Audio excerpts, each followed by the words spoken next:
Gather round me, children, I'll tell you the news. Don't worry about the names or dates, you already know it's true. The doctor hates your baby, the prime minister's a ghost, and all them folks are sailing here 'cause they're in love with boats. Superfoods can save us from all our evil sin. JFK and Elvis own a bar in Wisconsin. Vaccinations were created by the CIA to steal votes from Bernie Sanders and turn your babies gay. So click the link you think you like and get tooled for a fight against those lefty fascist communists who are leaning too far right. Hi and welcome to Not Another Fake Newscast. I'm Paul. And I am Jerry. And we have suffered a major fuck up this evening. So what you guys are listening to is our second run at this show. We were an hour and a half in. Yeah, we just thought we'd level with you. We're going to own this, right? So we were an hour and a half in. We'd recorded what was probably the best show we've ever recorded. Oh my god, it was amazing. There was like fucking lightning and thunder and it was beautiful. It was fucking... If there's any drop down from that level of awesomeness... we can only apologise, but we promise it was fucking fantastic, the stuff that we had done. So we've opted for some caffeine and some beer, and we're going to now try and... replicate it. Work perfect. Same evening, we just went, and basically what normally happens is I drink a bottle of wine as we record the podcast, so some keen listeners may notice the effect of the extra bottle of wine. Yeah, I mean... So we were recording and it was like on schedule, I'm going to be home at 10:30, work tomorrow, everything's good. It's now 10:20 and we're starting to record again. That'll be fine. It'll be fine. And, right, professional mode. So, www.notanotherfakenewscast is our website. You can find all our links, our articles, some other stuff in there. We are available on Facebook. At PGMcast. And also on Twitter. At PGMcast. We've got our Patreon. That's www.patreon.com/PGMcast. And we are on YouTube at PGMcast, or search NAFNC, or search Not Another Fake Newscast. We've also got a Teepublic store, and you can go there as well. I'll put the link in the bottom of this podcast. And we are brought to you today by Beer 52. This month they're bringing you beers from Amsterdam. The feature brewery is called Oedipus, because presumably they fucked their mothers. Because they eat the poos. And the beers are really nice. And if you go on to beer52.com and put in /fake news or put in offer code fake news, then you will get your first box of beer absolutely free, delivered straight to your door. And not only will you get 10 beers, but you will also get a snack. And a magazine. And the magazine at the back of it's got tasting notes for the beer, so you know things like what it tastes like before you drink it. You know, like undertones of honey and the taste of raspberries, the smell of mint beer. It tastes like a tray of golden raspberries served on a silver platter. It doesn't actually say that, but it's the kind of... like a warm summer's Labrador. Clearly, everybody who is employed writing tasting notes for any kind of beverage has an A grade in pretension. Or a mental ailment. So anyway, I'm drinking Pilot Sweet Stout. That's quite nice. I've had some Green Bullet. That's quite nice. Separately, because, yeah. Anyway, so let's get on to our episode. So our episode is going to be about governments and Carillion, and you've probably already seen that because that's the title of the show. So we're going to look at Carillion first, because obviously that's been happening in the UK recently. Yeah, and basically for anyone outside the UK or for anyone inside the UK who's managed to miss this, Carillion are a contractor who provides construction services, who provides services like catering management, and they manage prison services, etc., in the UK. They building roads, doing ambulances, all that type of stuff. Yeah, they lost or they failed to exist. They liquidated mid-January 2018, and there's been a big fallout because of that, because they had 450 separate public sector contracts.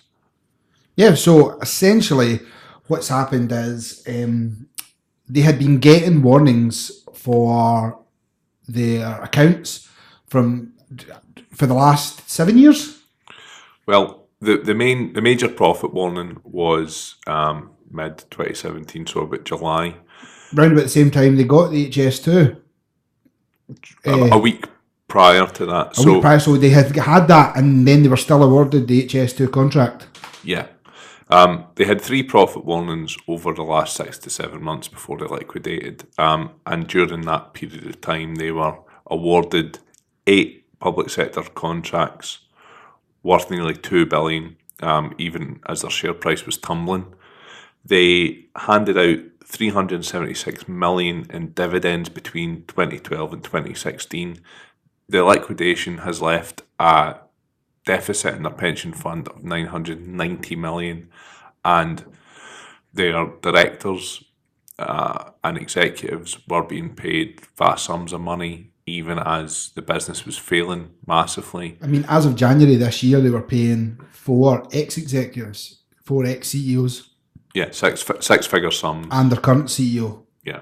Guy Richardhausen earned 1.5 million in 2016 as their chief executive, which included, his pay and his bonuses. That the company made a loss that year. In 2012 and 2014, they had been warned by the relevant officials that they had to pay money into that there was a deficit in their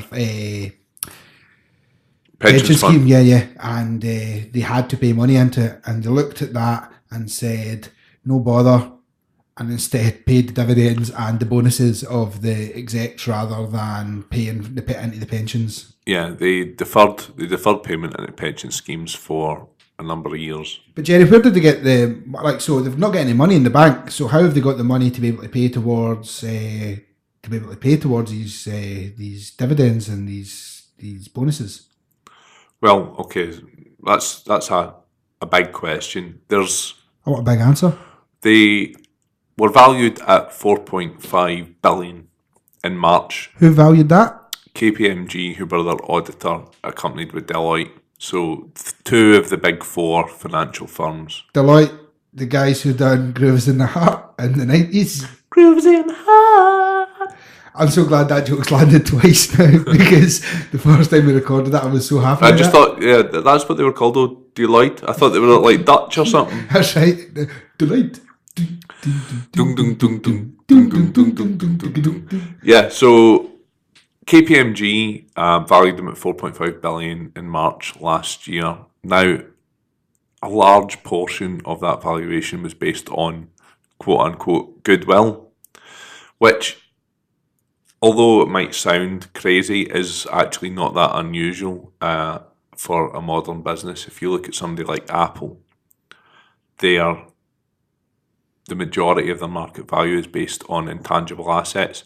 Carillion's tangible assets, their physical assets, were worth less than 5% of the total valuation of the company at $4.5 billion. So their vans, their office premises, anything that they owned, computers, etc. Anything that physically said Carillion on it was worth less than 5% of that $4.5 billion. They have obviously left being with $1.5 billion worth of debt to their creditors. So they've managed to lose $6 billion into the ether in less than 12 months. Now, to understand, intangible assets are essentially things like intellectual property. Yeah, intellectual property, or the fact that you have someone there who might come up with an idea.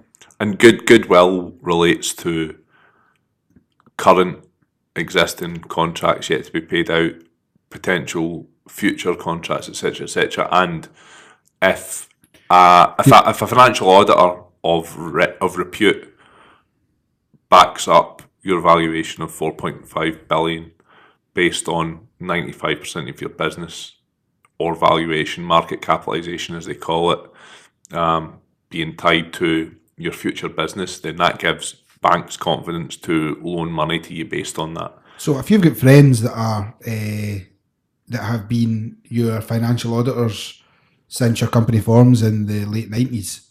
So yeah, so a great point you made, Paul. KPMG were Carillion's auditors from their inception in 1999, and they've performed their audits every year for around £1.5 million, which is obviously quite a lucrative business. Every year for 1.5 million. Yes. So they've done nearly 30 million.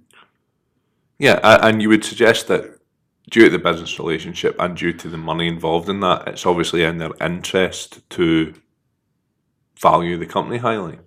Much the same way as due to making interest back on loans, it's worthwhile for the banks to keep on giving them money, because any money they keep giving them, there is an interest on that they're making. So the banks are going to make money providing the company stays afloat, because the company's always going to be paying back interest. You've kind of got a clusterfuck of misinformation, to be honest with you.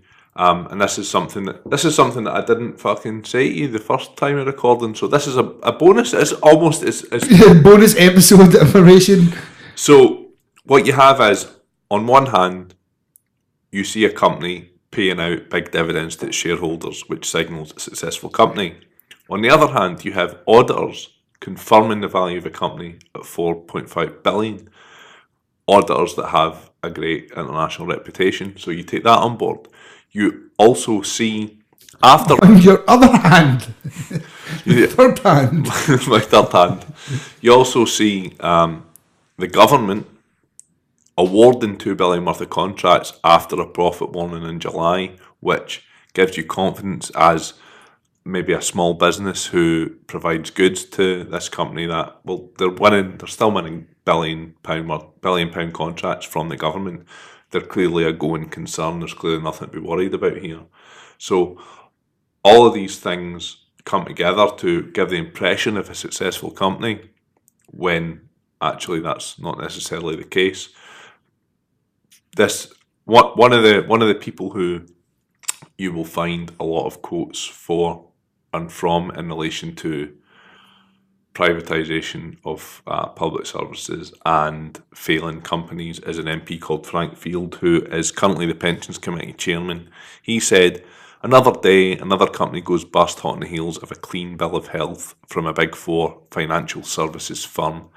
This particularly nasty twist is now grimly familiar, and that is the mountain of debt and giant pension deficit this public services contractor leaves in the wreckage of its collapse, with an accompanying massive hit to the public purse. It must also be time now for the auditors who cosily signed off this disaster in the making as a going concern less than a year ago to begin to account for themselves." So a wee pun there, he said account when he was talking about accounting. Edgar Allan Field there, the cheery bastard who knows all about political poems. But when you look at the contracts that they won, so in July they were handed a £1.4 billion project to help build HS2. HS2 is that really expensive train line that they're going to run, like really, really, really, really expensive train line, like. Really? That taxpayers all over the country will pay for, but only a certain percentage of them will ever use. But it only goes from Birmingham to London. Yeah. And actually, so I seen an article a long time ago that I'm never going to be able to find now, but the entire Indian space program that sent a person into space in a rocket cost 0.01% of HS2. just to put that in perspective, just like... They're building a train from Birmingham to London, which I can already do the journey in about an hour and a half in the current train. And India sent an entire person to space in a rocket for 0.01%. But did they nationalise it or privatise it, pal? That's the important question. I think it was a nationalised rocket programme. I rest my case. So they were given that £1.4 billion contract the same week that they issued profit warnings. The same week, the MOD also gave them 2 contracts for leisure and catering services at various like Air Force bases and Forces bases, Army, whatever, worth $158 million. State-owned Network Rail gave Carillion a contract worth around $320 million to upgrade track on the London to Corby line in November. Which, by the way, is the same line that HS2 is going to run across. The London to Corby line, because that's the same place that HS2, for those who don't know the geography, either the UK or people who aren't in the UK, Corby is fundamentally over at Birmingham way. It's actually Northampton, but it's over that neck of the woods. I thought Corby was near that. I thought Corby was Derbyshire. It's Northampton. Corby has a massive Scottish population. Yeah, it's just up from Urchester. All right. From what? Urchester. Urchester. I.R. Chester. What a shite name. Next to Wellingborough. Hi, listeners in Urchester. We definitely have listeners in Urchester and Wellingborough. I know this for a fact. All right. Yeah. Hi. Leeds City Council handed Carillion a £14 million advance works deal for the first stage of the East Leeds Orbital Road to improve the existing highway a week before they were liquidated. The Orbital Road? The road that goes round the Earth? No. Orbital, the dance duo from... It's just the entire time it just plays dance tunes for the 90s. It's like Blinky Blonky techno, like, yeah. Which is his Ambient technical name. house. Blinky Blonky Techno is the actual name for it. So yeah, so that's kind of the story of Carillion and how they've ended up where they are. But So the obvious question then is, Carillion had 40,000 members of staff worldwide that have been impacted with this. and 20,000 in the UK. 20,000 in the UK. Now, we know that a reasonable percentage, say 50, 60% anyway, of the company were working on public contracts in the UK. Possibly more. They had 450 public sector contracts. It was certainly a sizable portion of their business. I don't know the exact percentage of their business. So, all of those members of staff have been made redundant. All of their members of staff in the entire company have been made redundant because the company is no longer a going concern and nobody can pay them anymore. So nobody. Wait. Sorry, no, I've fucked that up. What's actually happened is that nobody was made redundant between when they went under 18th of January and 30th, 31st of January. the 3rd or 2nd of February. Nobody was made redundant. Of the 20,000 staff, They get rid of the trainees because they were paid by the government. the apprenticeships, yeah. But that was government pay, so... It was easy to get rid of. Aye. Of the 20,000 staff, 377 were made redundant on the 2nd of February, and a further 453 were made redundant today, which is the 5th of February. And that was all management level jobs that they get rid of. It was back office staff. So no, it was essentially HR and admin and that type of stuff. Yeah, think management that they didn't need. People that don't essentially generate any money. Yeah, but then begs the question: where accountants? I would imagine they get rid of accountants because they weren't doing their job at all. How were the rest of the staff of Carillion being paid in this period, and how are they being paid as we speak right now? Well, Goodwill. Is it Goodwill?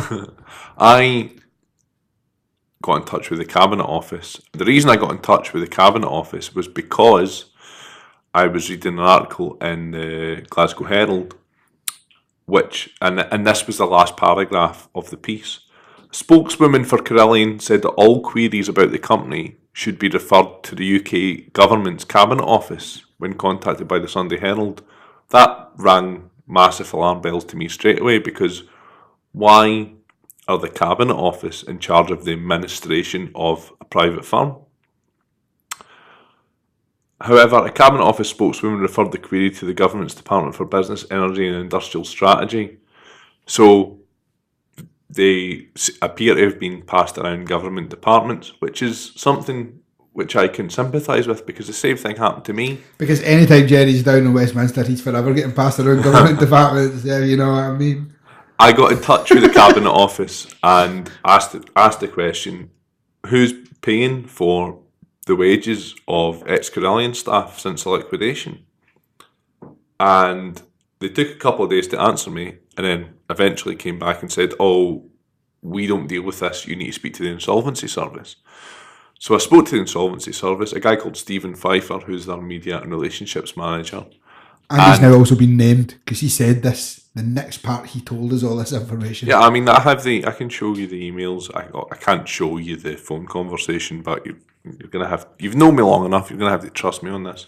I really said you let me come in your ears, but I didn't mean that. I had a email exchange with him, certainly, back and forth, and I was trying to pin him down to find out exactly where the payments were coming from, particularly for the public sector workers, because I had been tipped off that all Carillion staff who worked in the public sector, who were providing services or projects for the public sector, were being paid for by the government. And I kind of asked this question a number of times to the Cabinet Office, to Stephen at the Insolvency Service. Eventually got an answer which was, yeah, that's exactly what's happening. So since liquidation, me, you, Paul, all you listeners who live in the UK and who pay UK tax, we have been paying the wages of the staff of Carillion, because the Carillion directors have walked away and lined their pockets, left the 990 million hole in the pension fund, and it's up to us, the taxpayer, yet again, to bail out the problem, because the government essentially cannot afford to lose these people. Now, I'm torn because And Natalie Imbruglia. I'm a little faith. So I'm okay with the fact that these people haven't all lost their job. Of course, further than that, I would say it's the right thing to do. Yeah, the Tory government are doing the right thing there. Absolutely. I mean, there's nothing more they could do in this scenario. There's nothing less they could do either, really, in this scenario. However, it should never have first got to this scenario.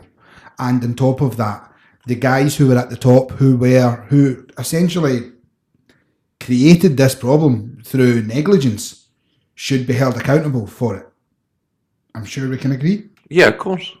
So that's kind of where I'm torn, to the point where, although I'm okay with the fact that we are doing this to keep these people afloat and to keep the projects moving forward, because we still need the infrastructure work and stuff done, I'm also torn with the fact that ethically, in the capitalist world that we live in, we shouldn't be paying for companies to keep working once the companies fail due to negligence, because then where is the obligation for the companies to ever not fail, because they've not actually failed? Yeah, because you know, what example does it set to other companies?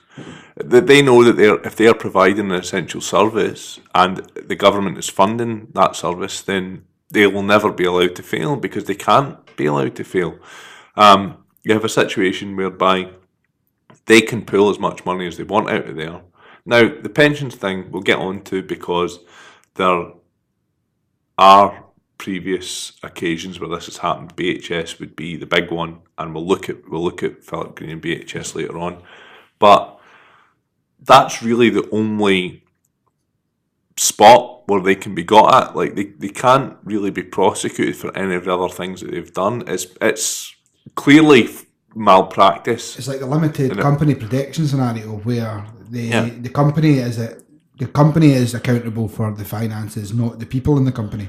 So if the company doesn't have any money, then the company goes into liquidation. Any personal assets that they have can't be gone after at all. Now, weirdly, in saying that, there is see if they were drug dealers and they had purchased money. We're not saying they're drug dealers. no, I'm just saying the way that, like, criminal, the way that prosecution works with regards to taking things off people that have made money illegally. Technically, because they have committed crime, there is an argument to say, because they weren't paying into the pensions that they were legally required to do, their assets are ill-gotten. Technically, they could be frozen assets until they determined how much money they owed to the pensions that was on them. But like I said, there's a lot of stuff to do with the protection of a limited company that means very little ever comes back to the directors. That's why, see, if you're ever bored and you don't know you're investigating for a podcast that goes into things far too deep, if you want to look on Company House, and you start looking through names of people who have been in big companies that have went insolvent, and you look through other companies that have started up, you'll notice that there's quite a lot of companies under the names of these people who either start up and go insolvent, or the big company goes insolvent and start up another company like the next day. This happens a lot. You'll see their names a lot. You'll see them linked to 7, 8, 9, 10 companies at a time. Yeah, to be fair, George Osborne did bring in a law to make that illegal. So now what you'll find is it's their wife's name. and their kids' names. No, or the other way to deal with it is to open up a company when prior to the company you're currently running going insolvent. Yeah. If you open it before that, then it's okay. And I think there's like a 2-year limit, so you can't open a new company within 2 years of going insolvent. But if you opened one up 6 months before you went insolvent, you have a year and a half to get through, and you can open another one before the other one goes insolvent. You know what I mean? So it becomes a bit of a cycle. Sounds a bit dodgy. Yeah, it does. So the other thing you need to look at with Carillion is there were definite warnings that things were not going the right way. One of them being the fact that they were posting losses. One of them being the fact that, the pension funds weren't being funded as they should have been, and they were warned about that. Nothing was done. There was a law brought out about 30-day payment for small businesses who are operating within public sector contracts. So it means that companies like Carillion have to pay within 30 days of invoice. There's evidence that hasn't happened and hasn't been enforced in any way either. So that's another warning that things are going wrong. And also, it's actually it's predatory business practice, obviously, as well, because a small company, like a mom and pop type fucking situation, as they would call it in America. All those mom and pop situations that we have in the UK. But that's what in America. I know. That's what they would call it. But you've got a guy and his fucking missus or whatever who are running. That's what they call it in the UK. Guy and his missus operations.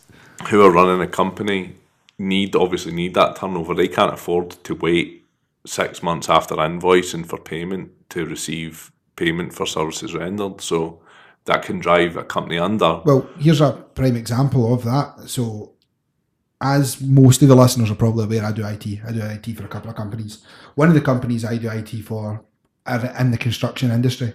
And today I was talking to the director, and he made a point that the big companies that he deals with on the level or on course to be on the level of Carillion, when he does certain work for them, and the type of work that he does, he actually does quite a lot of work for companies like that. Almost all of them have got a 30-day notice to be able to pay, and almost all of them have to be chased over and over and over again to get money. They never pay on time, ever. None of them, ever. He was telling me this today, totally irrelevant to this podcast or anything. He was just telling me that one of the biggest problems that he's got when we were talking about companies that could go under was that there's all these companies that owe him money all the time because they never pay in 30 days, but they always ask for 30 days. Yeah. So the business secretary actually spoke about this. He said, "We want to signal very clearly to small and medium-sized businesses who are owed money by Carillion that they will be supported to continue trading. The banks have responded to my request by agreeing to support business and individuals affected. This further guarantee will help those businesses who may not be able to provide the usual security for a loan. I will continue to work closely with business organisations, trade unions and banks to actively support those affected by Carillion's insolvency." Last week, Mr Clark admitted government oversight of all public sector contracting must be scrutinised following Carillion's collapse after his Labour opposite number questioned why 30-day payment was not enforced. Construction News, which is where this comes from, also reported that a number of subcontractors have said the decision to award Carillion's HS2 JV 2 of its civils contracts sent the wrong signals to the supply chain over its financial future. So that's what we were saying earlier. These small businesses see that the government's awarding contracts and they think they've got a sure thing that they can bet on. But I was going to say, so can we bring it back for 2 seconds? So I'm sure what was stated there was some banks were going to give some. So do we know any of those banks? Have we? Well, this is the plan. So everybody, don't worry. These small businesses are going to be looked after because the government's come up with a great idea to make sure that they don't lose out. So by these small businesses, people like there's loads of companies that exist out there that just exist to essentially support Carillion. Like, they make almost all their money from... Or other companies like them. Yeah, but what I mean is, like, the only reason that they've existed at all is because they started up and then they landed a big They're contract. big Carillion fans. No, they landed a big contract with Carillion. They've been able to do, like, so they provide, like, cherry pickers and vans and mixers and that type of stuff, like manufacturing hardware, that type of stuff. That A cherry picker, I don't know if that's the same thing in America. maybe it's not. It's like a wee crane with a bit you stand in to go up. Good description.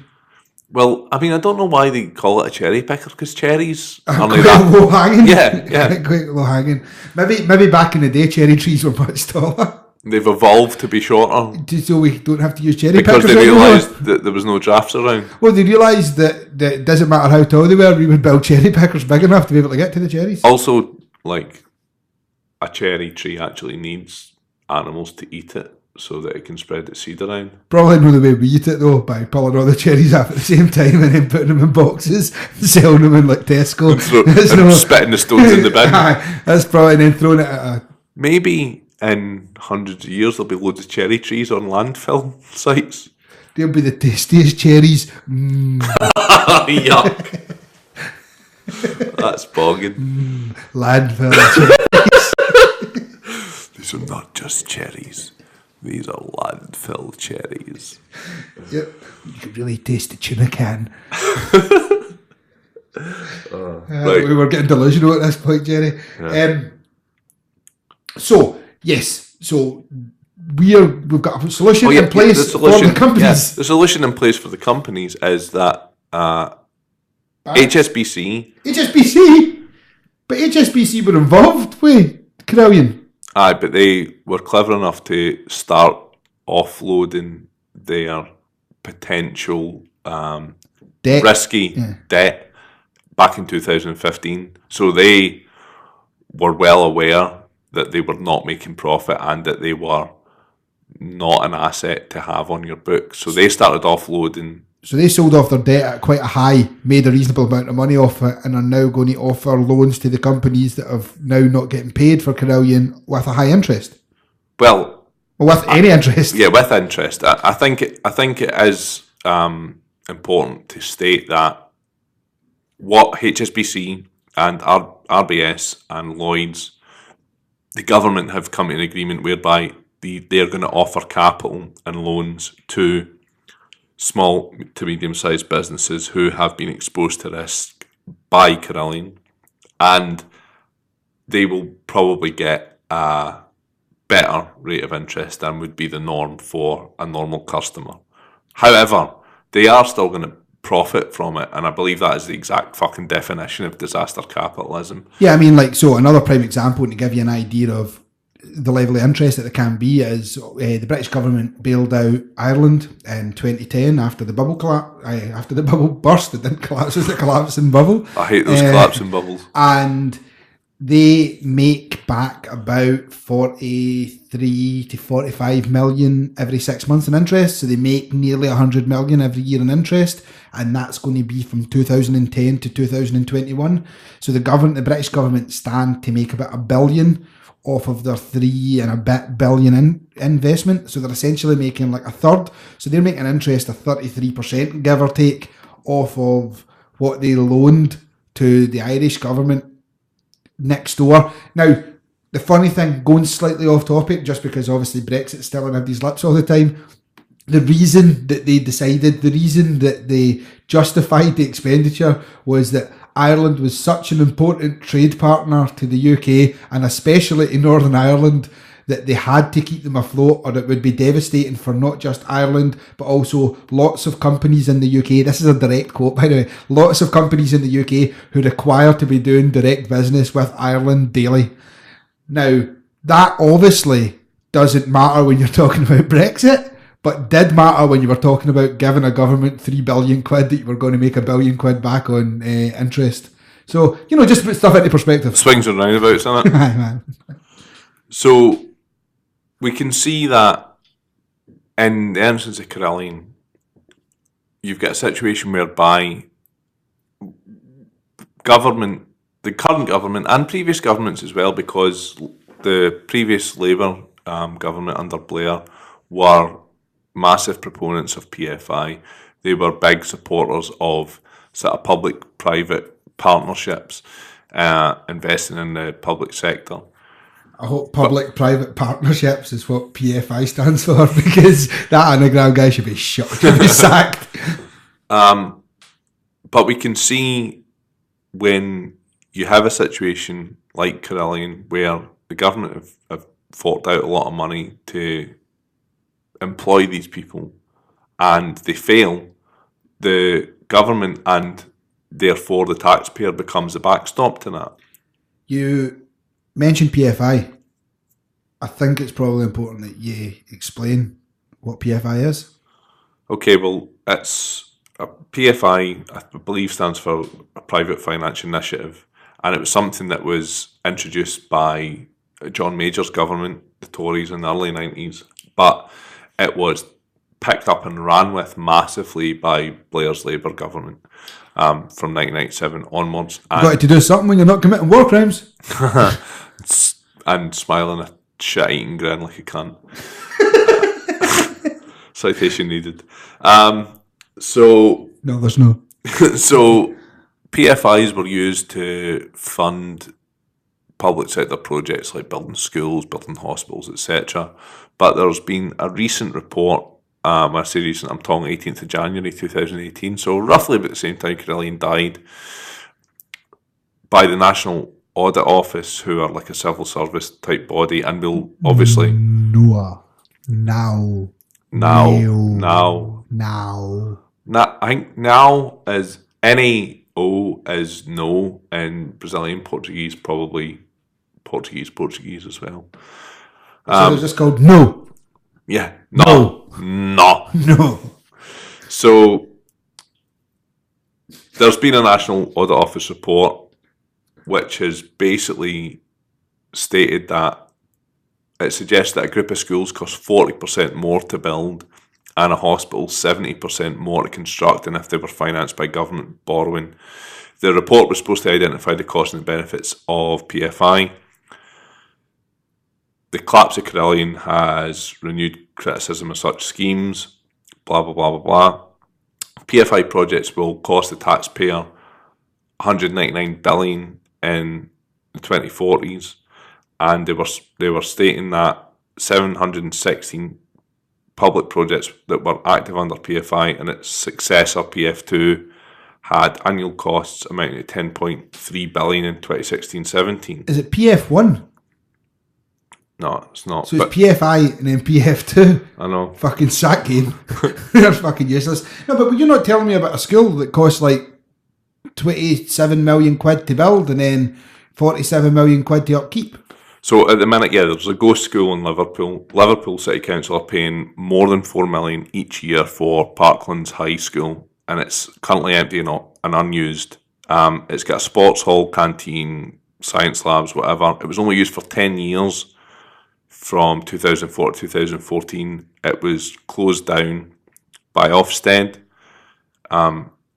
It cost $24 million to build, and between now, 2018, and the end of the contract in 2028, so over the next 10 years, will incur a bill of $47 million, which includes interest, debt, and facilities management payments. So you're on about 70 million quid for this school? Yeah. I reckon I could build a school for 20 million. Did you notice the facilities management when there's no cunt going to school there? I've just had a thought. Why don't they just get the new government building? Why don't they just move them up to the school in Liverpool?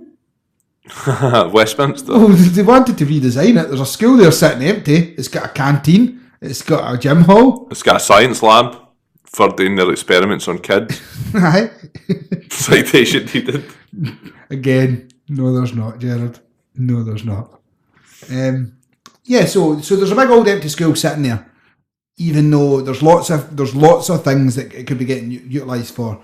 But all we're doing is paying money for it as a taxpayer. I mean, I know it's Liverpool taxpayer, but as a taxpayer, but you could argue that what we're doing is just paying interest, which we would be paying anyway if the government had taken loans from banks, right, to finance it via government spending. But I'm happy to do that if it's getting utilised. Well, I asked that question or proposed that argument because I have a counter to it. The National Audit Office highlighted that the increased cost of borrowing, which is 2% to 3.7% higher for PFIs compared to state borrowing. So we are paying, as a taxpayer, far more money than we need to finance these projects.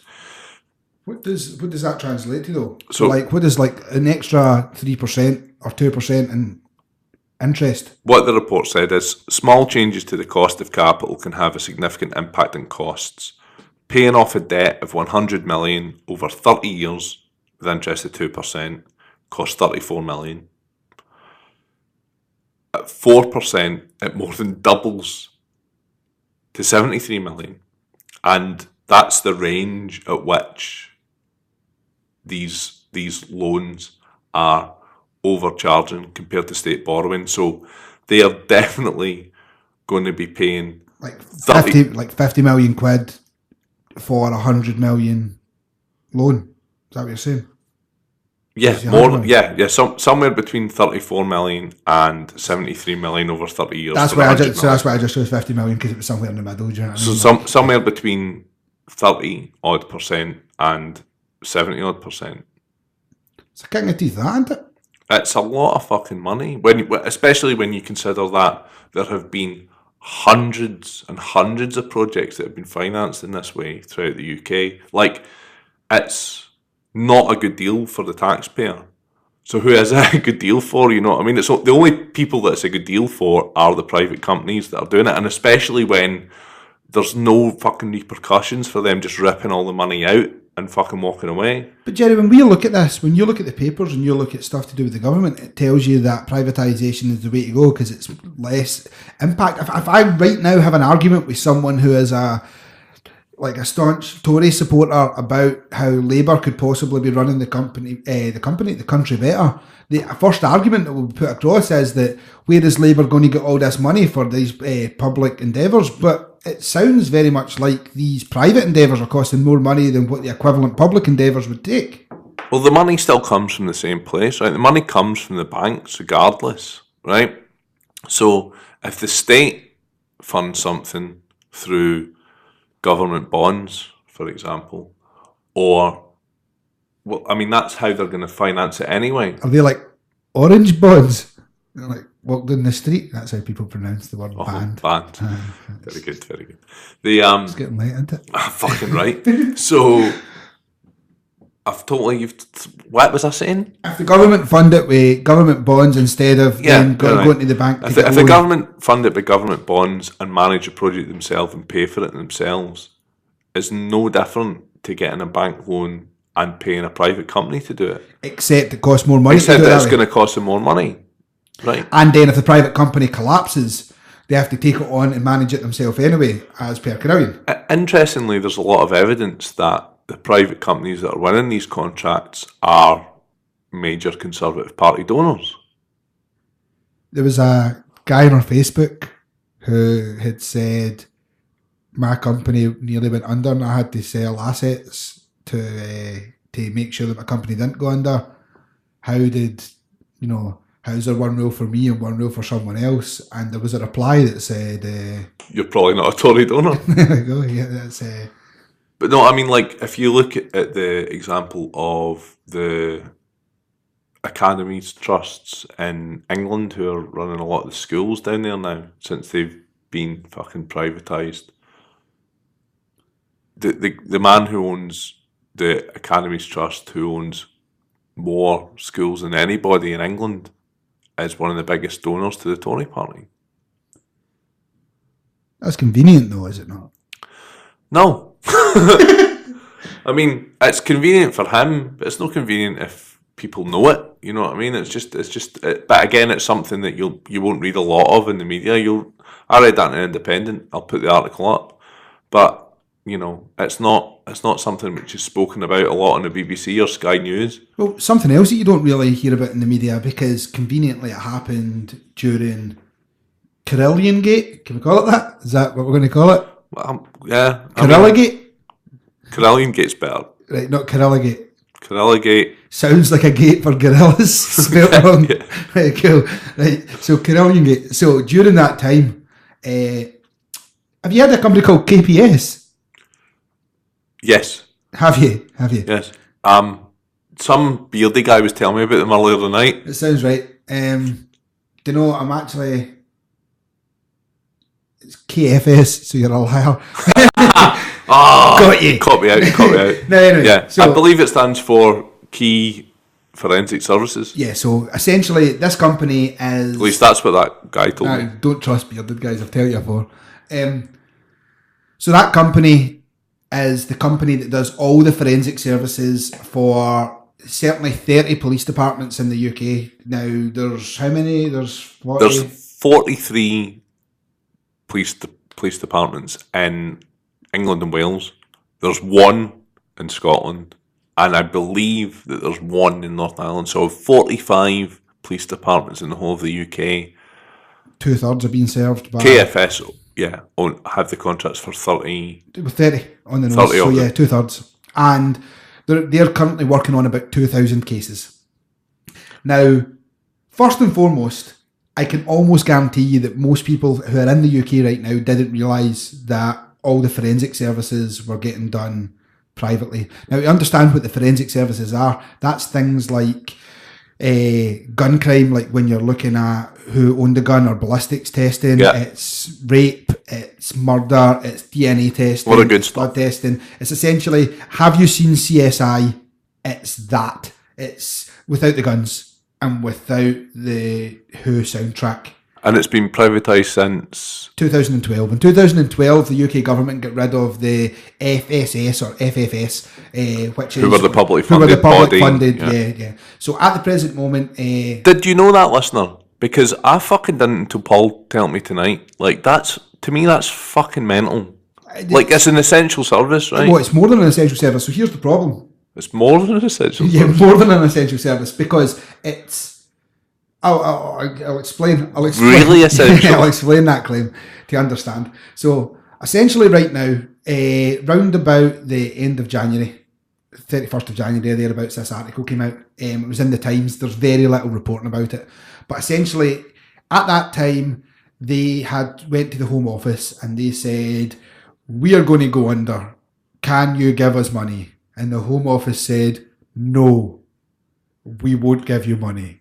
We've already had to give all this money to Carillion. Carillion have all our money, we have no money. Did you not hear about it? It was exclusively revealed by Not Another Fake Newscast. So, and this is about as close as the exclusively revealed as we'll get for this story as well, because literally nobody's reporting on it because of Carillion. But the Home Office said no.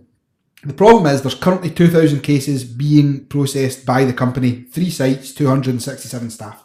Now, in the event they go under, that's 2,000 cases, that won't happen. If administrators come in, the likelihood of paperwork holding it up will mean that these cases fall through, because obviously almost all cases are have a time frame that stuff has to happen in. So what's had to happen is the combined police chiefs of the UK, which have their own group, and it's like NCCS or something similar to that, but I'll post up the articles anyway, had to come together, and out of their own budget, so the Met and 30 other, and 29 other police departments had to get the money together to bail out a company that turns over 15.6 million quid a year, because this year they posted losses of essentially £250,000 quid. The year before they posted losses of £880,000, so nearly £1 million. They're now going under. They have 2,000 cases they have to deal with, and out of police budgets, out of the already cut police budgets, they have to take their money and pay to keep this company afloat for 3 months. Because they can't afford to lose them. Yeah, because they can't afford to lose them. Now, the thing is, there's another company, which I think is called Randox. They make crack and shower gel. Randox are the other, is the other big... service, the other big forensic service that's available in the UK. Now, logically, they could go to them. The problem with that is Randox are currently under investigation for essentially tampering with evidence, which has meant that there is possibly thousands of cases in the UK for murder and rape and various criminal activities that might fall through. Evidence has been misrepresented. Yeah, so essentially they might not be able to hold the evidence. So we now have, in the UK, that no one is talking about, no one is fucking, like... I think because of the Carillion thing and other stuff that's going on, but particularly the Carillion thing, this has been buried in the news. I think if in the absence of... a big story. Carillion happening, it would be massive front page news, and there would be public outcry, public interest, and the government probably would have been forced to bail them out, but because they've been able to bury it, it's went unnoticed. And I personally knew nothing about it until you told me about it. Yeah, until I picked it up when I was searching. Because of what we were doing, I was looking at government bailouts and I was looking at big government contractors, and I came across this company by chance. I came across this article by chance. But again, all of us rely on the police service to, hopefully protect us in the event that, somebody does commit a crime towards us. If one of our family members was murdered or raped, you're looking to the police to catch the criminal and fucking sort it out and for justice to be served.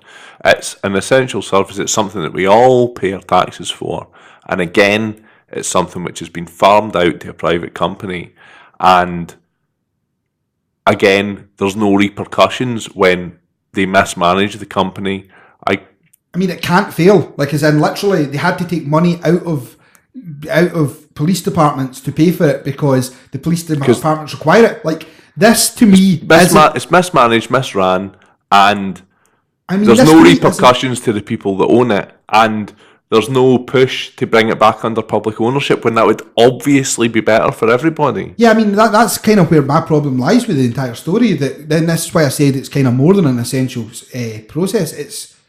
To me, this is a part of policing that has been privatised. This isn't just... Why? Yeah, you wouldn't have just... we're going to privatise all of the speed cameras now and all of the traffic cops. Well, it's the same thing I didn't see, to be honest. When you said that, I thought to myself... That's something that they're probably planning to do right now. Privatise fucking speed cameras. I bet they are. But, probably. I wouldn't be shocked. As soon as I said it as well, I thought... I'm now thinking it probably even makes sense. If they're going to privatise forensics, then they can privatise anything, man. But yeah, so... prisons are privatised. Yeah, exactly. But forensics to me was... that's a component of police work. The idea that you now... So, you police... You go to a place, it's there's been a murder. And probably you're the guy for Taggart. There's been a murder. There's been a murder. So you've shown up, you've identified there's been a murder, you've sweeped the place for fingerprints, you've got your fingerprints, you're quality. You've shone one of those lights to see if folk have came everywhere. Jizzed all over the carpet. You're just there's jizz everywhere. You turn on your black light and it's a rave, fucking as far as the eye can see, written off the walls. But luckily, there's loads of jizz fingerprints too, so you've saved yourself a job. Your trousers, you have to stay away from the black light yourself because anyway. So you've got those fingerprints and you're send them to the lab, and they're not a problem, that'll be £36. And you go, what? And you go, well, there's going to have to be a charge on that because that's a manageable service, because that goes out to one of your private companies that's going to run these fingerprints and tell you who the criminal is. But that is forensics as well, isn't it? Yeah, no, I'm not actually joking when I'm saying this. The £36 was a number that I pulled out my arse because I don't know what it is. It's probably more than that they charge for it. But, because remember, they're turning over 15 million quid, so they're charging for something. And again, that might sound like an isolated incident. I mean, don't get me wrong, we've already proved that hospitals and school building is costing more than it should to the taxpayer. We've already proved that Carillion going bust is left with the taxpayer footing the bill. We've now proved that forensics is being bailed out by the taxpayer. Not even, but worse than just the taxpayer. It's not even the government that's paying out. It's the individual police departments having to scrape their money together. Still the government. It's just that it's at what level it's been dealt with. But the level that's been dealt with is terrible. They have dealt out the budget. Yeah, exactly. That's their budget that it's coming from rather than central budget. So the forensics in the UK isn't being managed by a central budget. When it's their policies which have led to the situation that they find themselves in, they should be fucking then taking the repercussions of it. But Who is not taking the repercussions of it is the private firm. Or the Home Office. Yeah. Which is actually even worse right now. Because they forced this scenario. But you also have the East Coast Rail bailout. East Coast Rail! West Side. Wishy. That's actually what Tupac meant. You know, he was doing that W thing with his hands. Wishy. Tupac was from Wishy. Wish a massive! So this was back in right at the end of November last year. So, you know, again, within the last 3 months, the government have terminated Virgin Trains East Coast contract 3 years early. Because you really have to watch using the terms terminated and virgin in the same sentences. Like, anyway, continue. Which means that the 3.3 billion, which was agreed in the joint venture between Stagecoach and Virgin Group, is fucking gone. So it was agreed in 2015 to re-privatise them after it had been nationalising in the public hands for 6 years. But because this has happened, VTech is likely to pay a fraction of that sum. The bulk of payments are going to be due in the final years of the franchise. The firm signalled that it also expects its payments for the next 3 years to be cut. In the first full year of operation, it paid $204 million. And after this was announced, shares in Stagecoach jumped 12%. So what you've got, Paul, is like the Shadow Transport Secretary told the Commons that the strategy announcement was a total smokescreen. He said the real issue is that the franchise has failed again and it's the taxpayer that's going to have to bail it out. And he obviously pointed to the fact that the share prices went up and said the markets don't lie. Secretary of State has let Stagecoach off the hook for hundreds of millions of pounds. He's tough on everybody except the private sector. So they've made this announcement. They have basically let them off with paying all of the money that they agreed to. They signed up to this contract. Like, they outbid everybody else by saying we'll pay the government more. And this was supposed to be a shining example of how privatisation actually benefits the taxpayer, because we are putting things out to tender and we're getting the best deal. But after fucking 2 years, they've had to pull out because they've realised they can't make money on this fucking contract they oversold themselves for. And now... Pulling out after 2 years is probably too late. Well, yeah. But, you know, the rhythm message still works. That's what the Pope says. And he knows Hunnell's a bit shagging. I bet he does.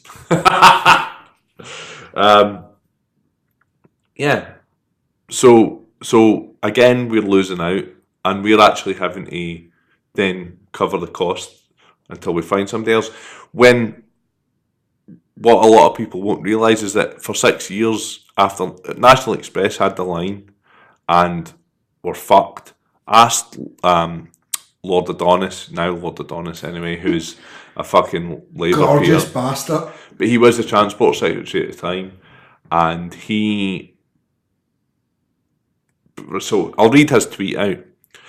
Her Majesty's Government is bailing out Stagecoach Virgin on East Coast because they overbid.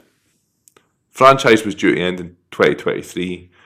The government has now incredibly agreed to replace it by a public-private partnership, which is a PFI, in 2020. They should have kept my public East Coast company in place. The Department of Transport has serious questions to answer about the fiasco and why they are in effect bailing out Stagecoach Virgin with taxpayer money. National Express asked me for a bailout on East Coast in 2009. I refused and nationalised the franchise rather than do so. And in the 6 years that it was nationalised, it ran profits every year. So it absolutely works totally perfect under a nationalised service. Maybe not perfect, but it works. It works. If it's managed right, it's the same as anything else, man. If you mismanage anything, regardless of whether it's in public or private hands, like, you know, it's probably important to state that there are examples out there of working private companies, of private companies involved in the public sector that are providing a decent service and are giving decent value to the end user and the customer, which is essentially the taxpayer. But like Carillion, Capita, G4S, Weird Grip, Balfour Beatty, Lang O'Rourke, KFS. I'm just listing a couple of ones off the top of my head. Just stop me when you get to one that's doing well. But there will be, there will be, and there are. There's rumors. But if you have the right people in place, and if things are managed properly, it's always going to be cheaper to run it publicly, because first and foremost, and most importantly, any financing will receive a better level of interest. So obviously there's other construction companies that have been dealing with... Fuck off! No, I know, it's hard to believe, but there is other construction companies. And okay, I'll go with it. Ones that have been picking up contracts. So I was looking at a couple. I looked at Balfour Beatty.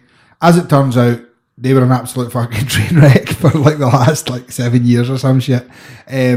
With lots and lots and lots of financial warnings. Weirdly, they didn't pay out any dividends like last year as far as their accounts show. Now, that doesn't necessarily mean they didn't pay out any dividends, but their accounts that they done for their AGM on the graphs, it doesn't show any payouts. So they were making losses for a while, so they stopped paying out to their shareholders. It seems that way, yeah. Doesn't that seem like totally the obvious thing that anybody should do? Well, it's all kind of ethical business practice. Yeah, I mean, there is obviously the danger where they were still receiving contracts when they were making a loss, and that's what we've already highlighted as one of the fundamental fucking flaws of this entire business model. So I then looked at a couple of other companies. Yeah, but I don't think you should use Carillion as an example of best business practice. Right, okay, so then let's look at another company and then we'll see if they're doing any better. Let's look at Lang O'Rourke, right? So Lang O'Rourke is a building company from the UK. They're a couple of generations have been doing it, and they've got quite big in that time. They, in March this year, announced a pre-tax loss of 141.3 million. That was in March 2016. Pre-tax loss of 141.3 million. Yes. Right. Which is an overall loss of 246 million, or thereabouts. Right. After you've paid tax as well. I believe so, yeah. I mean, that's the figures that I've got available to me. Now, they're also... The 246 million loss was put down to them being hit by a poor performance in a massive £103 billion joint deal for a big hospital in Canada. Right, okay. Okay, so this year in September... Fucking Canucks. Oh, that's fucking changing their theme tune and on it. Theme tune. That's what it is, isn't it? They took away the word sons because it didn't fucking exist in the song originally, and then it got added in the fucking... Anyway, that's a different problem. That's how it worked. It didn't. They used to say sons in it, and then they added sons, and now they've taken sons away, and now everybody's uproar saying, I can't believe you've done that to appease people. No, we put sons in to appease people. We've now taken that back out. Anyway, different problem, different show, possibly a different episode. So that's been put down to a £103 billion loss over in Canada. I like Canada though. Yes, they are. They're like a better America. You know what I find weird about Canada? The national dish is chipped cheese and gravy, right? And that's what you buy on the way home to the pub. What do they call it? Poutine. Poutine. It doesn't. You can get a fancy name. It doesn't change the fact it's chipped cheese and gravy. Right? The classic Scottish term of you can polish a shite. I don't understand how cheese and gravy belong together, but maybe it's just because I've not tried it. Oh, if you get chipped cheese and curry sauce, right? If Sherry's ever over here, then she can we can or Sherry's ever over here. Why don't you just go to Canada or any takeaway and ask for chipped cheese and gravy? Oh yeah, because I don't fancy it. Or I imagine I've got an even better one. No, why don't you make chips, add cheese to it, make gravy? Well, because in my head, I feel that as it's some sort of national dish, that they must have mastered it and they must know how to make it so that it's not weird. The Welsh call cheese and toast Welsh rarebit, but it's fundamentally cheese on toast. Cheese on toast. They mix in a bit of mustard or whatever, a wee bit of Worcester sauce and spring onion or some shit. Stick some ham on it, Rodri. Exactly, but it's fundamentally cheese on toast. Don't go mad. Right. So, They were in September. They're meant to post their accounts as per rules. So that's what they were going to do. Post their accounts for this end of year. It's currently the 5th of February, and to date they haven't posted their accounts yet from September last year. Okay. Now the general that's late. That's very late. They're probably going to be fined, one would imagine. If they were that late in their period, I'd be concerned. If they were that late in their period, they would be halfway to be having a baby. So the problem is that the general consensus is the reason that they've not posted their accounts is because of the losses from the Canadian deal. Obviously, 1.3 billion means that they've had a doing, like, financially, and that's probably going to look bad for them. Right. So we know that they're in a financial black hole, and we know they've not posted their accounts, so they're not a stable company that you want to deal with. To give you a rough idea, the last number that I seen quoted was they were kind of running at a loss of last year of about 18% from the year previous. You don't want to post your accounts to make yourself look bad. And you always want to post your accounts when you look good. So the fact that they haven't posted their accounts can only really be seen in a negative light. And surely then, from the stuff that we've learned from Carillion and from other banks and from other things in general... Like the government have learned from all of their... Well, you would have thought so, because like obviously we know they were making a loss. We know they had a problem with Canada. We know they've not published their... Blame Canada! Indeed, their accounts. However, on the 13th of November... this year. Last year. Oh shit, it's 2018. On the 13th of November last year, on the website, on their actual website, on the like Lang O'Rourke website, they posted that they had just picked up a £350 million contract from the British government to be building a hospital in Wales. Now, we've already established that this year they have not fulfilled building hospitals particularly well in Canada. So they would be my first go-to for hospitals. But the British government's seen by that small flaw. It's only Wales. They voted to fucking shoot themselves in the foot with Brexit anyway. Said some Pakistani guy or something. I don't know what that was. So that's kind of weird that they get given 350 million. So I thought I'd do a bit of digging. So that was on the 13th of September, they announced that. On the 14th of September, an article appeared in the Construction Index, an old favourite of ours for this episode. Construction News, yeah. Well, Construction Index here, but yeah, I've used that. It's all pretty much the same. It's Construction Times, Construction Daily, Construction of the World. I've had to register to some interesting publications over the last year. Like Bricky Porn. No, just Construction News, mate. Alright, cool. Aye, me too. Right, so Lang O'Rourke chairman Sir John Parker Can I just address something for a moment? What? That's Lang O'Rourke.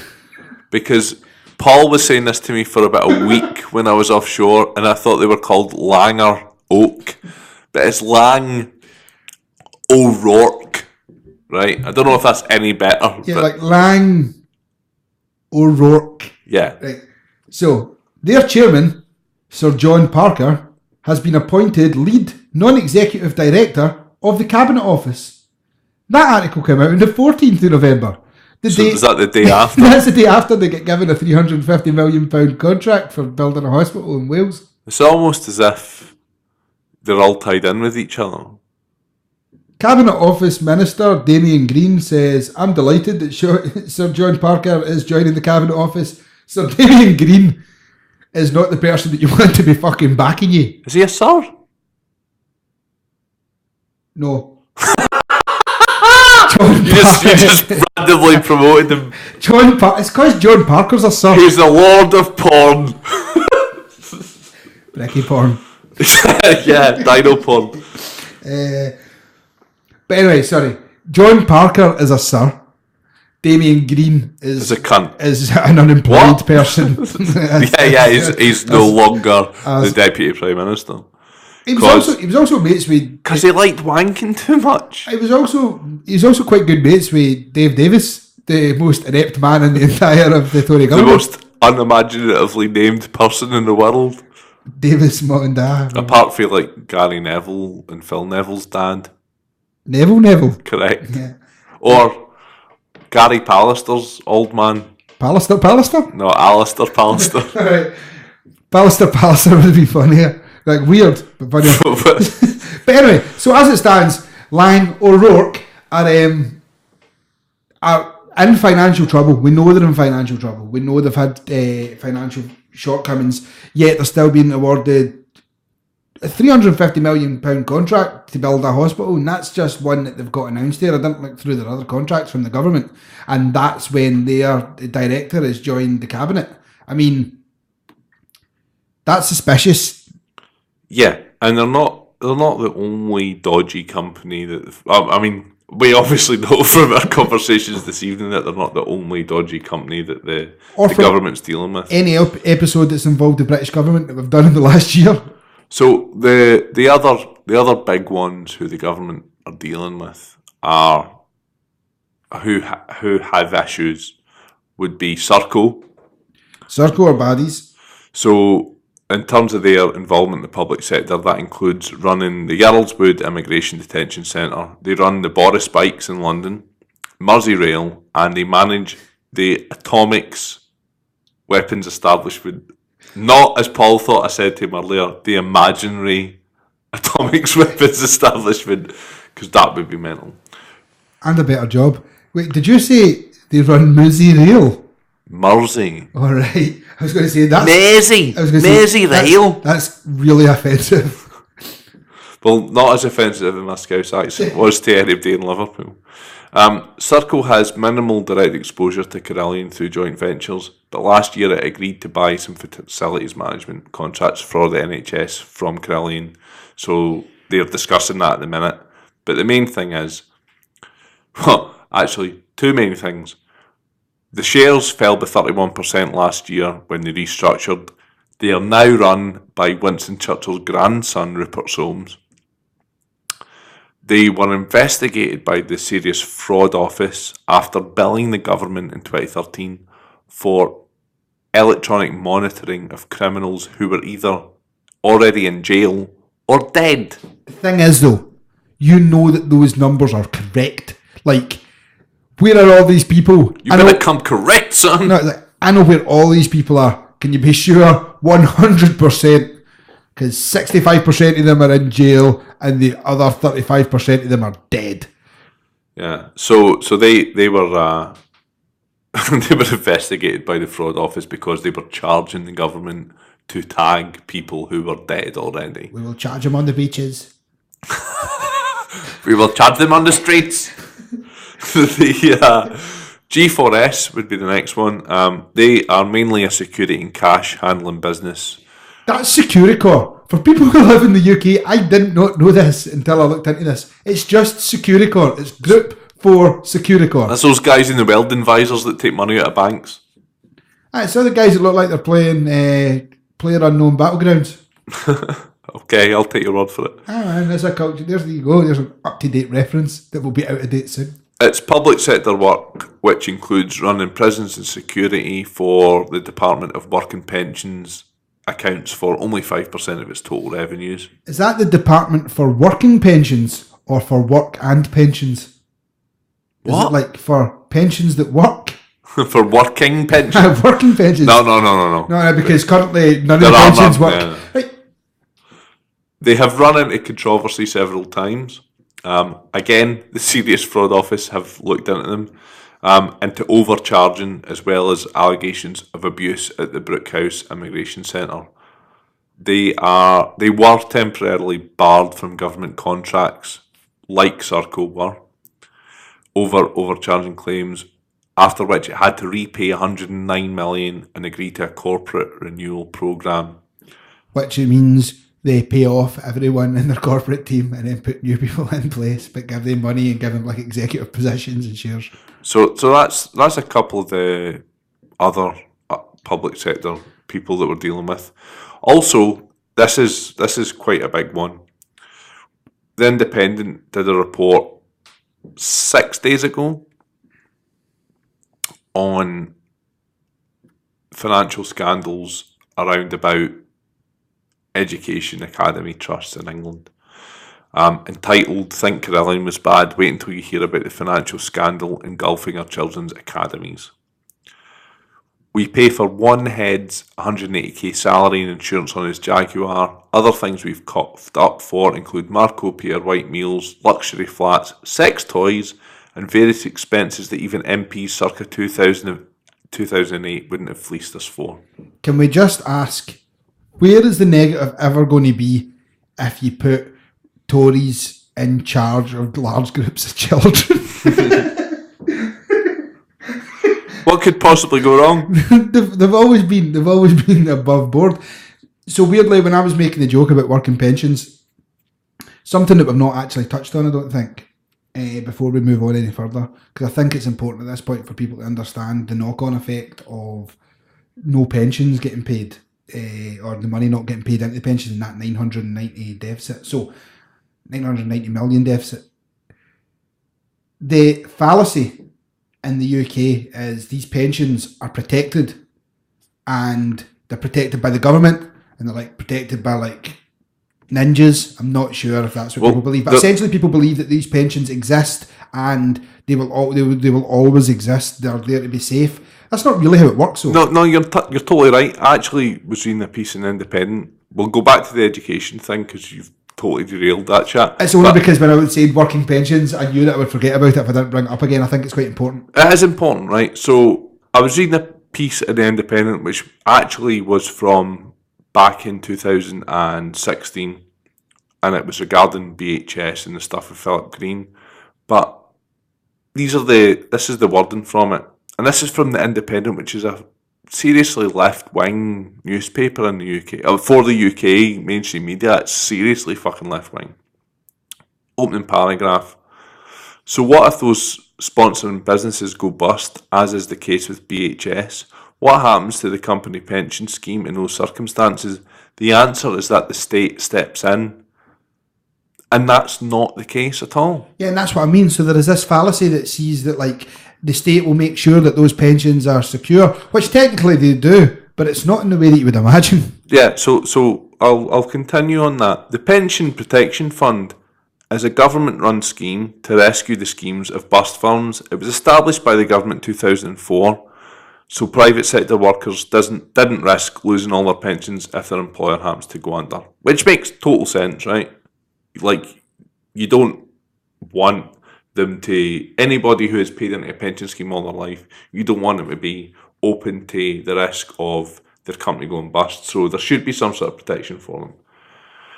The PPF pays full pensions to those retired, but imposes a 10% cut for those who retire early or remain in work. It is funded by a levy on all defined benefit schemes, right?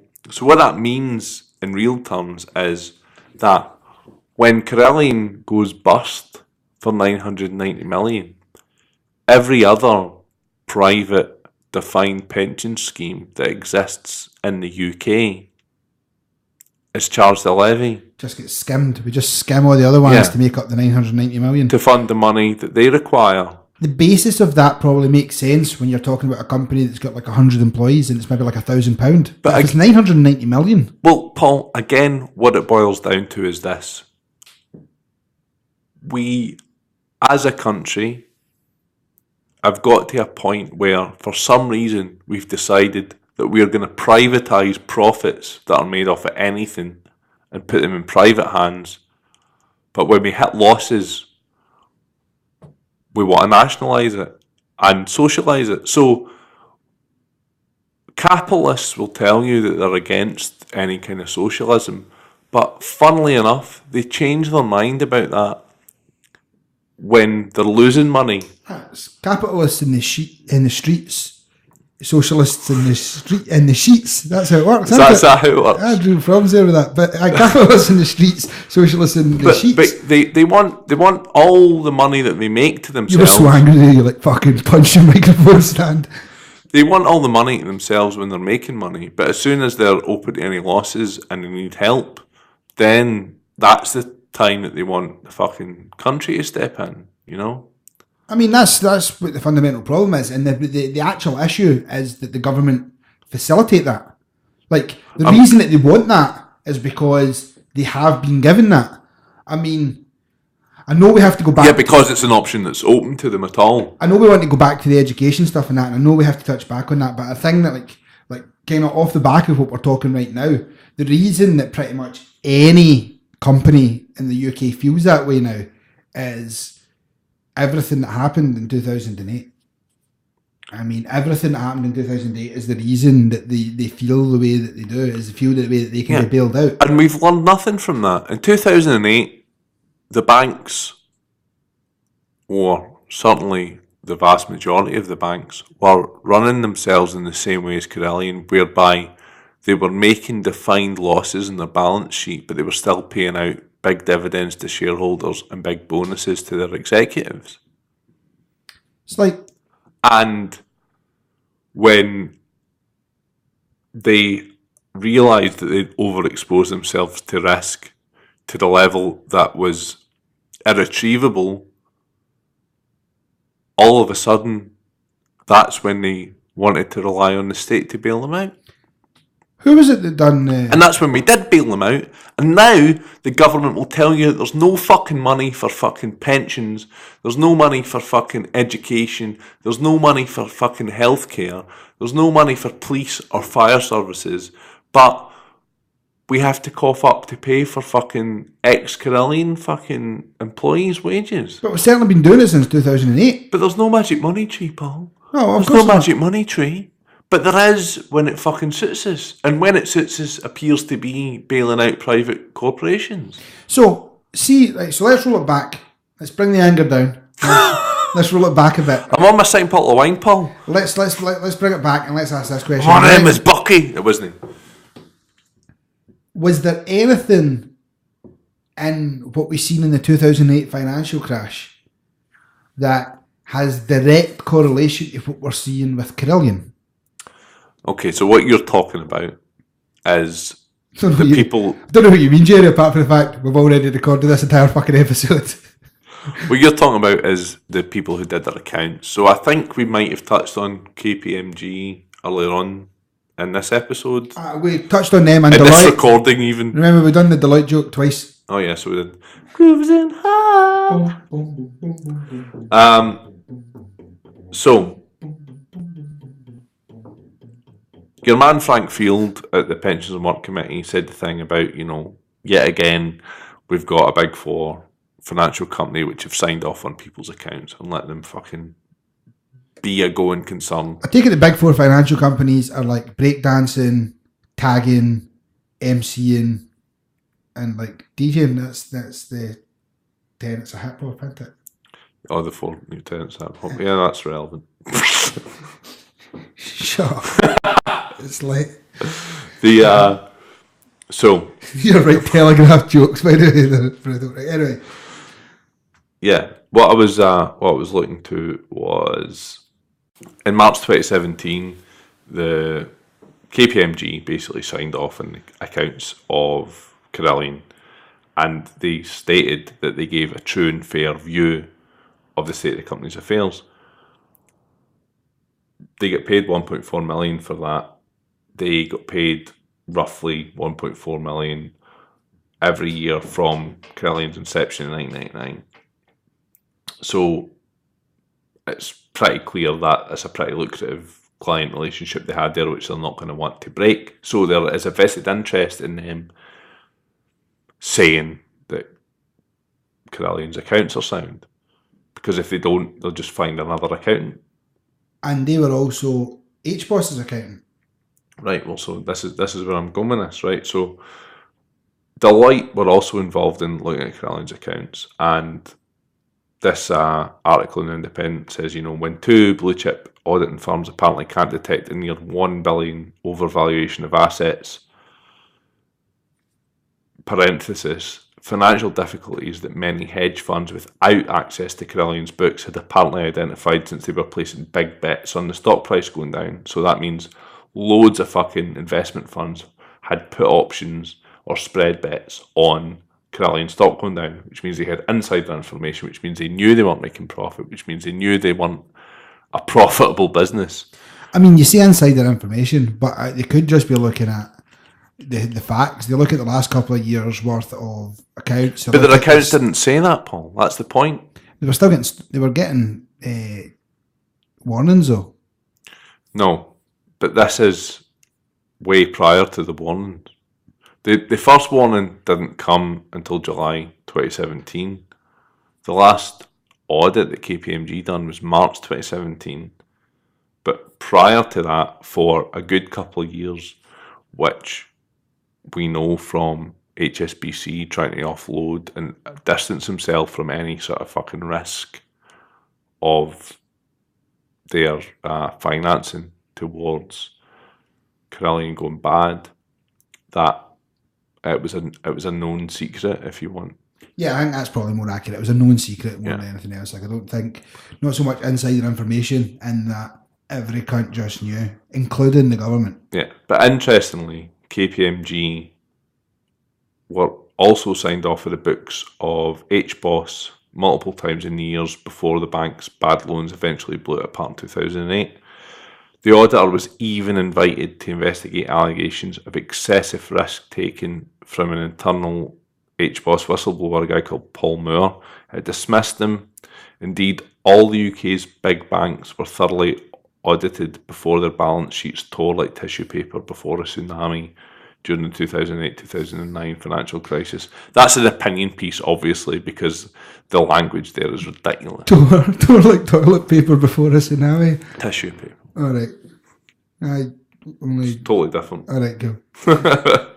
But yeah, so there's a lot of questions about whether the auditing process in the UK is fit for purpose, whether financial auditors are allowing companies to fucking totally distort their books and keep themselves as a going concern and walk away with money. And what's worrying to me personally, when the Carillion thing come up, me and you start looking at it, we kind of got the wee exclusive thing where we went and spoke to the fucking Cabinet Office and Insolvency and whatever. And the more we've looked into it, the more I've understood from looking back and from a lot of the articles I've read that this is not new. This is not a novel situation that is unpredictable or unknown. This is something which has happened previously with a number of companies.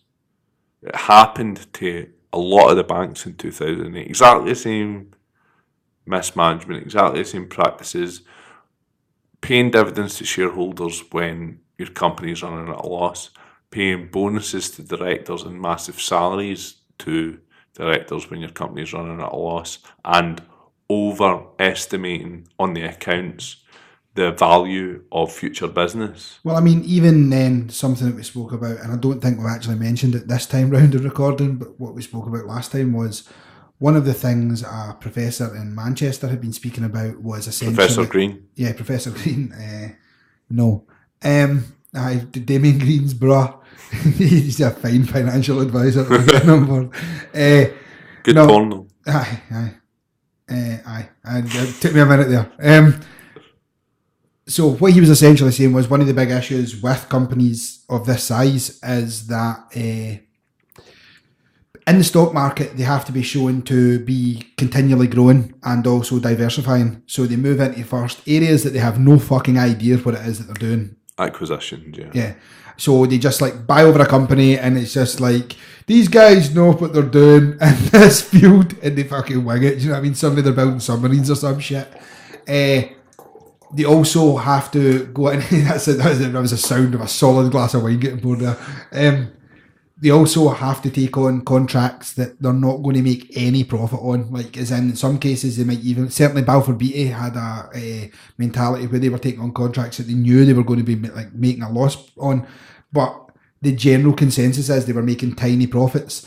Now, this means that they were showing growth, they were doing more work, but they weren't making any money, which is again fine as long as shit doesn't get real. But as soon as it does and you run into a problem and you suddenly find yourself in a 30, 40, 50 million pound hole that you weren't expecting, you have nothing to cover that. You have nothing to make that correct. You have nothing to, as a buffer. Yeah, and there's a lot of evidence that a lot of these construction companies who are bidding for public sector projects are doing exactly that, especially when, like you say, they get themselves into trouble. They need to win the next project in order to have The goodwill capital, and stuff like that. You know what I mean? They need capital in the accounts to allow them to continue on all the other projects that they have going. So they need to win it. So they're cutting their margins so fine in order to win the business. They're underbidding for them, and like you say, as soon as there's any kind of issue or problem that they come up against in any of their other construction projects or that particular one, there's no flexibility built into the contract to absorb it. So, and then the problem you've got is people like Carillion, they had problems in the Middle East with some of this, their work, and they weren't getting paid. Because of that, there was a knock-on effect where they couldn't absorb that into their cost because they weren't making enough profit on their other costs, and then they ran into a couple of problems in the UK. Lang O'Rourke, they are doing stuff in Canada. They have a problem in Canada. They make a massive loss there, but they don't have enough to be able to absorb happening in the UK, which is essentially where their home area is. Now, the thing is, I had an argument with somebody on Facebook today where they were saying they didn't believe this is what was happening, but we know that these companies, so we know for a fact that certainly Weir Group, Lang O'Rourke, Balfour Beatty and Carillion all have been going up against each other for government contracts because they're all in the same industry.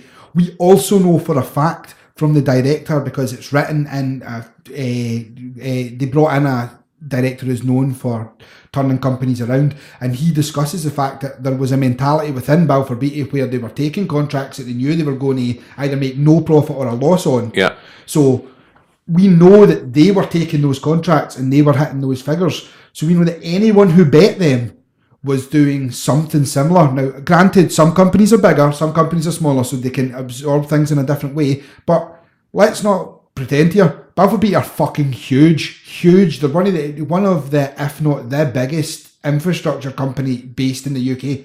And if they're sitting at the scenario that they can't absorb that cost into the company, then there's a whole shitload of other companies that also can't possibly be absorbing that cost.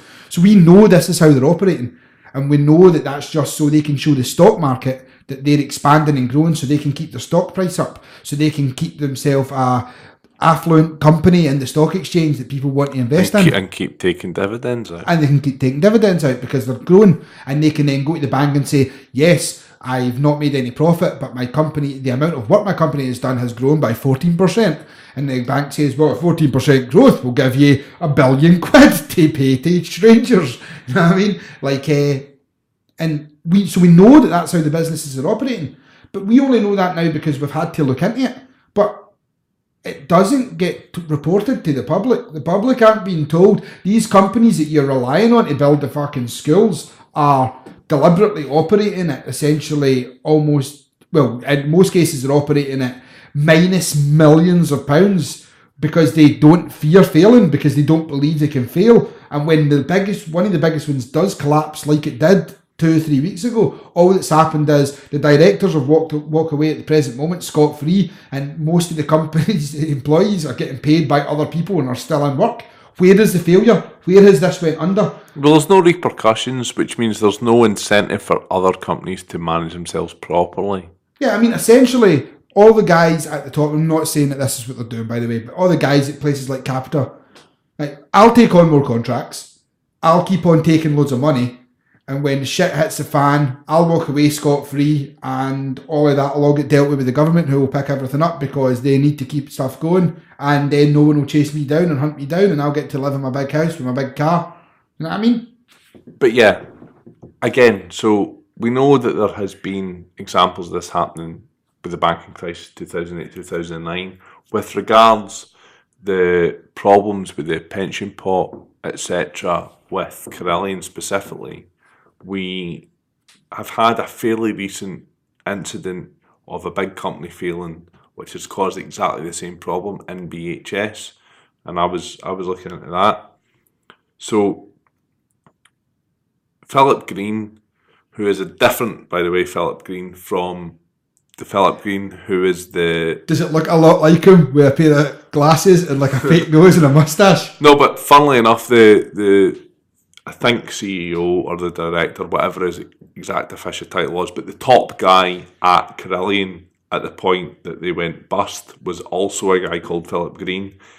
Interestingly enough, given the situation which Carillion have found themselves in relation to the fucking state they've left the public in. Do you think Philip Green's like one of those pen pseudonyms that they just put in, where they just say, it was Philip Green? But this Philip Green, who was the director dude of Carillion, was an advisor to the government, the Tory government, on corporate responsibility from 2012 to 2016, and his company are taking absolutely fuck all corporate responsibility. That was a wee song that I just wrote. I can see that. But is it one of those do as I say, not as I do moments? Appears to be. But Philip Green, the BHS guy, he sold BHS to an outside investor, I think a guy called Damien Aspinall, in 2015 for £1. And the allegation was that he did this mainly to avoid responsibility for the shortfall in the pensions fund. Did something very similar not happen with Rangers not long ago? Rangers didn't have a pension fund, but yeah, like... The tax avoidance to do that, they sold it for $1, didn't they? £1. I mean, to be honest, it's something that I would seek to avoid talking about too much, because I don't want to like ostracise half of the listeners in Scotland. No, I don't mean it. I don't mean it from a negative Celtic Rangers thing or anything like that. All I mean like, is, was there something factually, what happened was David Murray owned Rangers and had done for a number of years. He had been overextended loans by HBOS for years because he was heavily tied into the high level financiers at Halifax Bank of Scotland for a number of years, based in Edinburgh at the time. Yeah. And when the financial crisis happened in 2008, 2009, the government arranged the buyout by Lloyds of HBOS. And the first thing that Lloyds did when they looked at their books was go, who the fuck's this David Murray guy? David Murray, why does he owe us 350 million quid? No, it was closer to £1 billion. And yeah, so Rangers were actually a tiny percentage of that, although there is allegations which I couldn't possibly tell you are true or not, that he had shifted a lot of the debt from Rangers over to his other companies to keep them looking better. All I mean, or potentially the opposite, that he had moved a lot of the debt from the companies where he was actually making a lot of money on paper over to Rangers because he could afford to lose them. Also, historically, football teams operate in debt all the time. And so it no, when Craig White came along, he sold them for £1. He sold them for £1. And yeah, Philip Green did exactly the same to the Aspinall dude, and his and the guy that he sold BHS to had been declared bankrupt 3 times previously. So the pensions regulator were on his tail from the moment that he sold them for a few years later. BHS went bust about a year later, and they were still in negotiations with him about the pensions thing, because basically the regulator were claiming that he sold them in order to dodge responsibility for the insolvent pension schemes. Because he definitely did. Yeah. And the report the report was issued in June 2017, right? So not that long ago. So it took a wee while for the report to come through, but the report said that he sold the BHS business to dodge responsibility for the pension schemes if the firm should go bust. He kind of knew it was going to go bust, right? So in February, after that, he eventually agreed that he would pay $363 million into the BHS pension schemes. I mean, there was 19,000 current and past employees that were in this pension scheme, and it was like it was a good pension scheme, you know what I mean? It was like well paying and stuff to the staff. It was a good incentive for staff to stay there, and it was one that had existed for a number of years. Did you know, like, fuck off to Brazil or something? Well, he did a few things, man. Some really dodgy shit, actually. Like, one of the things he did was like, fuck off to Brazil. It says one of the things I read, which was in the Independent, right? It said it means that Sir Philip, who ran BHS for 15 years, is still potentially on the hook. Sir Philip was reportedly offered the pensions regulator and the PPF 80 million towards the scheme, consisting of 40 million in cash and a 40 million loan from his Arcadia group to BHS. Right, so this was previous to it being settled. The pensions. Wait. He sold BHS for a penny, and then he was trying to give them a loan. Then his company was called Arcadia, so it was a penny Arcadia. Is that what happened? That's what happened. Right, cool. Right. The pensions regulator did not comment today on the BHS case, blah, blah, blah. Is this fair on Sir Philip? On the face of it, it might seem rather rough. He bought BHS for 200 million in 2000, and he sold it for £1. On paper, that's a huge loss. Yet, his family received more than 400 million in dividends from the company over that time. So he made 100 million in profit? 200. Oh, was it 200 million? Yeah. Also, incidentally, no UK income tax was paid on any of the dividends, as they were paid to his wife Tina, who lives in the tax haven of Monaco.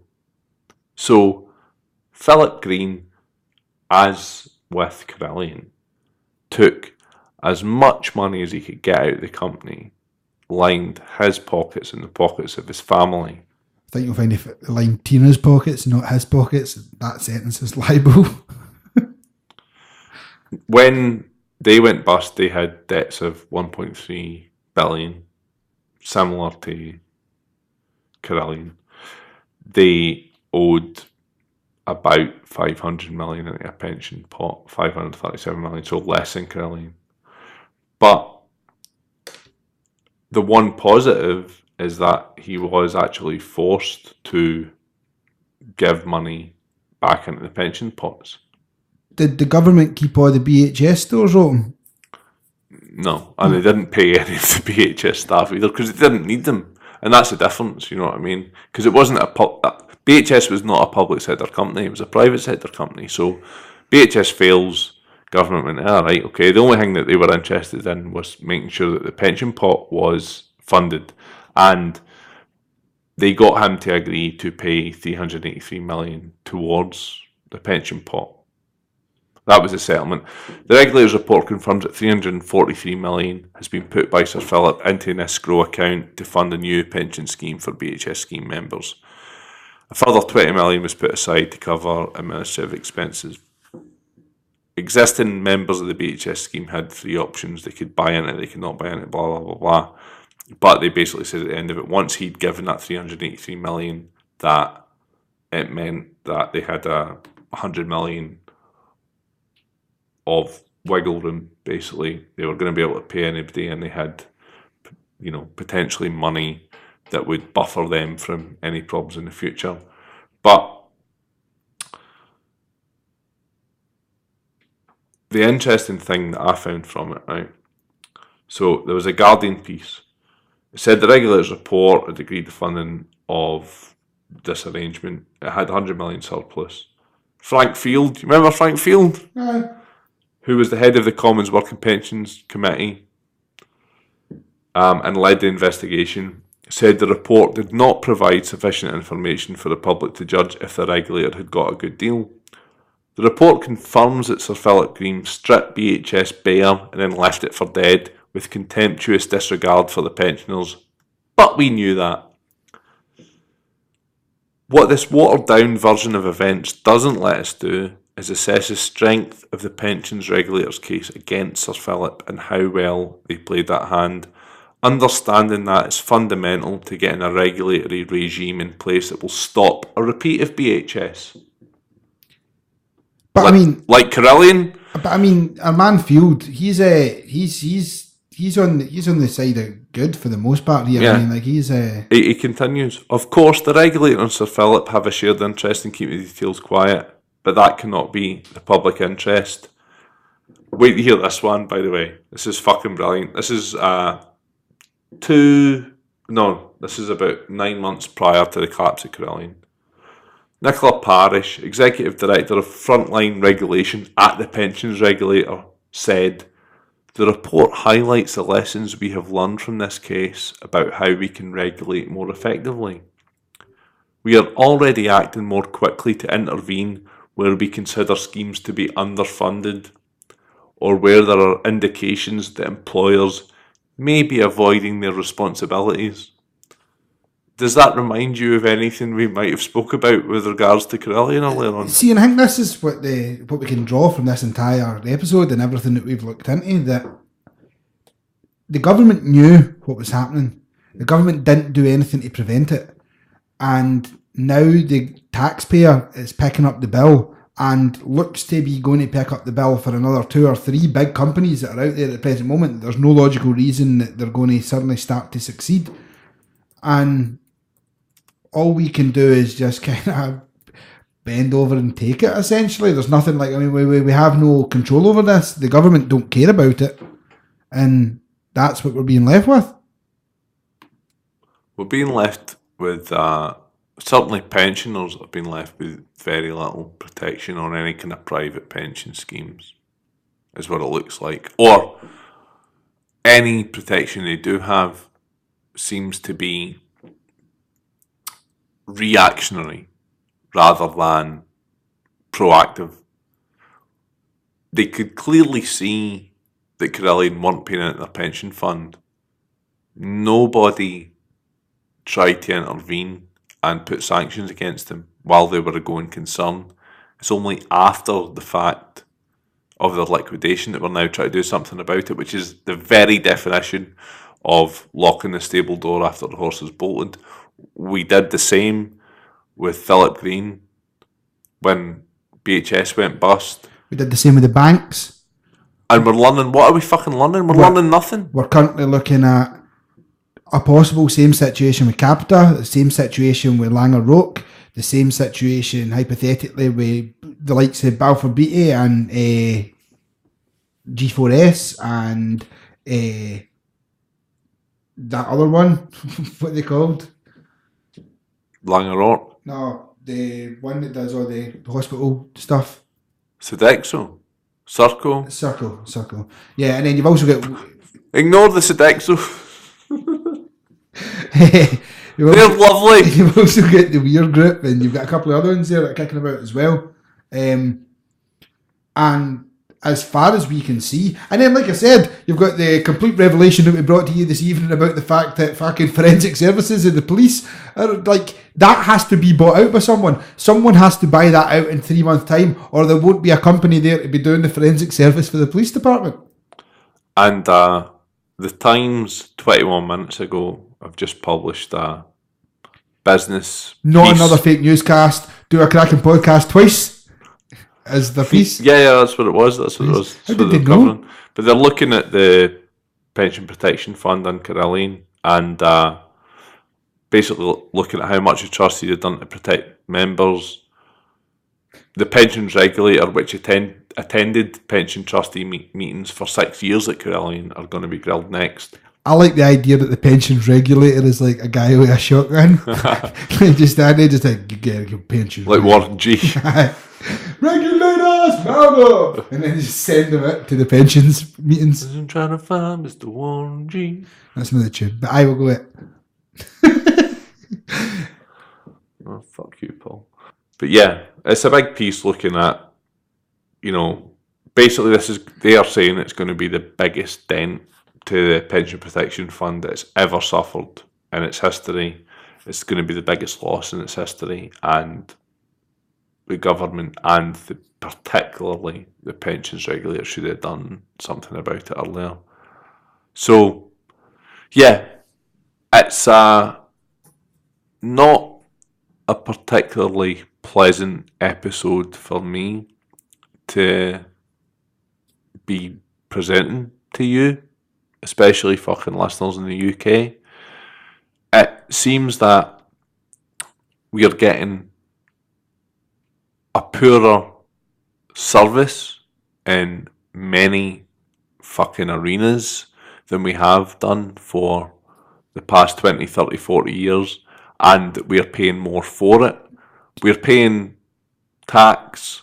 What are we getting for it? Do you want a daunting figure here that's going to cheer you right up? So there's about That sigh was a no, Paul. There's about 50 to 54 million people in the UK, give or take, isn't there?